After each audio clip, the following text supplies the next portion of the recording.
ಕಟೀಲಿನಲ್ಲಿ ಬ್ರಹ್ಮ ಕಲಶೋತ್ಸವ ಸಂಭ್ರಮ ಒಂದೆಡೆಯಾದರೆ ಮತ್ತೊಂದೆಡೆ ಪ್ರಖ್ಯಾತ ಮರಳು ಶಿಲ್ಪ ಕಲಾವಿದರಿಂದ ಮರಳಿನಲ್ಲಿ ಶ್ರೀದೇವಿ ದುರ್ಗಾ ಪರಮೇಶ್ವರಿಯ ಶಿಲ್ಪ ರಚಿಸಿದ್ದು ವಿಶೇಷವಾಗಿತ್ತು.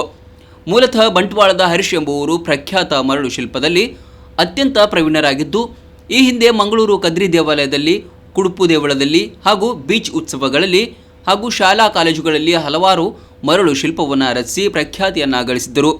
ಇದೀಗ ಕಟೀಲಿನ ಸಂಭ್ರಮದ ಬ್ರಹ್ಮಕಲಶೋತ್ಸವದ ಪ್ರಯುಕ್ತ ಶ್ರೀದೇವಿಯ ಮರಳು ಶಿಲ್ಪವನ್ನು ರಚಿಸುವುದರ ಮೂಲಕ ಎಲ್ಲರ ಗಮನ ಸೆಳೆದಿದ್ದಾರೆ. ಮರಳು ಶಿಲ್ಪ ಕಲಾವಿದ ಹರೀಶ್ ಅವರು ಮಾತನಾಡಿ, ಸಾಕಷ್ಟು ಮರಳು ಶಿಲ್ಪವನ್ನು ರಚಿಸಿದ್ದೇನೆ, ಆದರೆ ಕಟೀಲು ಮಾತೆಯ ಬ್ರಹ್ಮಕಲಶೋತ್ಸವದ ಸಂದರ್ಭ ದೇವಿಯ ಮರಳು ಶಿಲ್ಪವನ್ನು ರಚಿಸಲು ಅವಕಾಶ ದೊರೆತಿರುವುದು ತುಂಬಾ ಸಂತಸ ತಂದಿದೆ ಎಂದರು.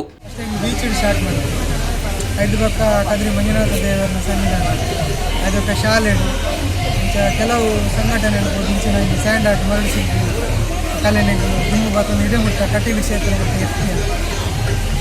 ಮಾತನಾಡಿಗಳಿಗೆ ಆಶೀರ್ವಾದ ಪ್ರಾರ್ಥನೆ. ಕಳೆದ 2 ದಿನಗಳಿಂದ ಮರಳನ್ನ ರಾಶಿ ಮಾಡಿ ದೇವಿಯ ಸುಂದರ ಮೂರ್ತಿಯ ಮರಳು ಶಿಲ್ಪದ ಜೊತೆಯಲ್ಲಿ ನಾಗದೇವರ ಪ್ರತಿರೂಪವನ್ನ ಮರಳಿನಲ್ಲಿ ರಚಿಸಿದ್ದಾರೆ. ಹರೀಶ್ ರಚಿಸುತ್ತಿದ್ದ ಮರಳು ಶಿಲ್ಪವನ್ನು ನೋಡಲು ಭಕ್ತರ ದಂಡೆ ಹರಿದು ಬರುತ್ತಿತ್ತು.